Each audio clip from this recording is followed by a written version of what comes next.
to WWE because WrestleMania is right around the corner. We're just about 3 weeks away from the biggest show of them all. We're 3 weeks away from the granddaddy of them all, WrestleMania 38 in Dallas, Texas.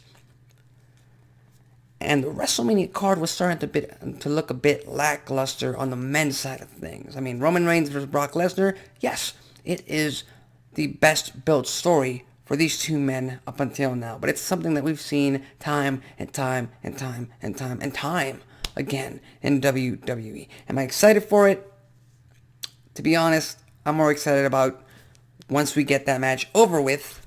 Let's see what happens on Raw and SmackDown with one unified world champion. That's really what's exciting me about that match.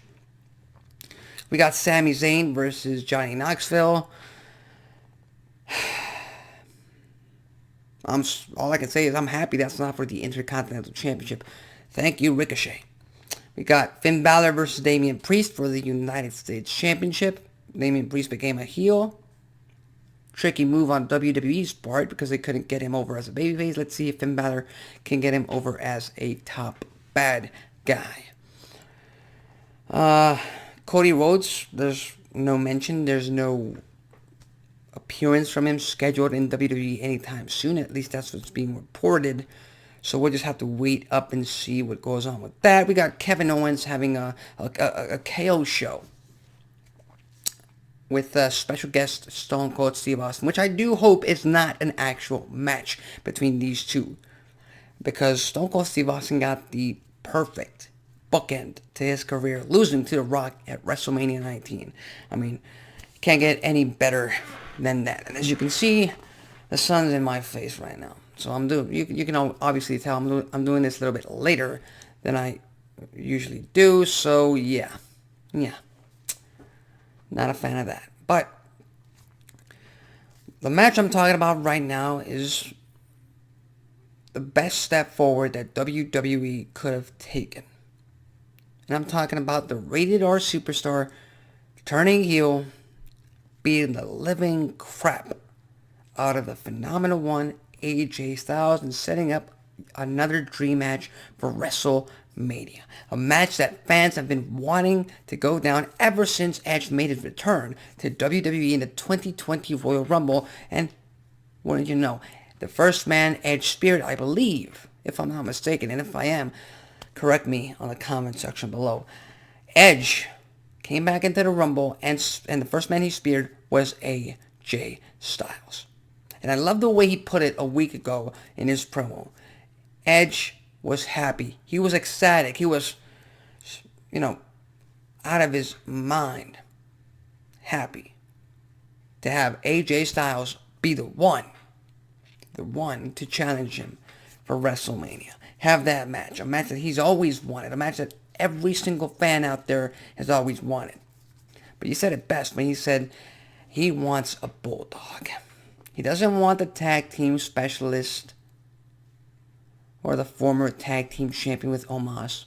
No, he wants the former world champion, the man who said that SmackDown was a house that he built, the man that went toe-to-toe with Brock Lesnar at Survivor Series and not only survived, but gave the Beast a run for his money. That's the guy that Edge wanted.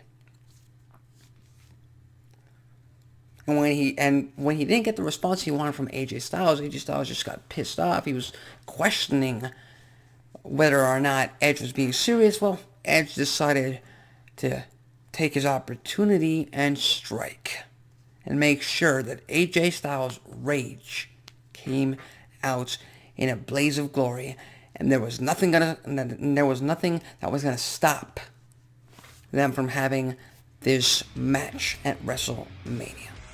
Edge gave him 2 concertos. Very, very startling, as a matter of fact. When I saw that, wow.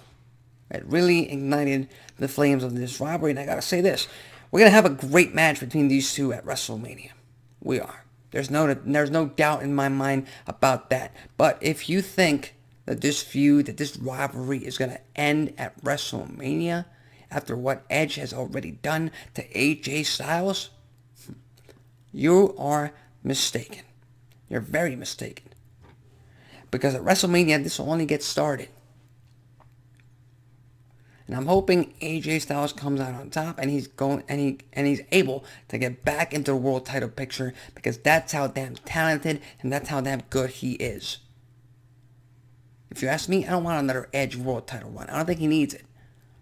I honestly don't think he needs it. Shawn Michaels worked over 7 years without being a world champion before he retired. Did he need the world title? No.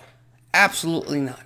I think Edge is in the same boat. He does not need the world championship to be a top level star.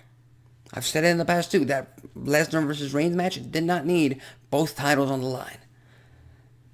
But as you can always say, and as you can always tell, most of the times, most of the times, I'm wrong.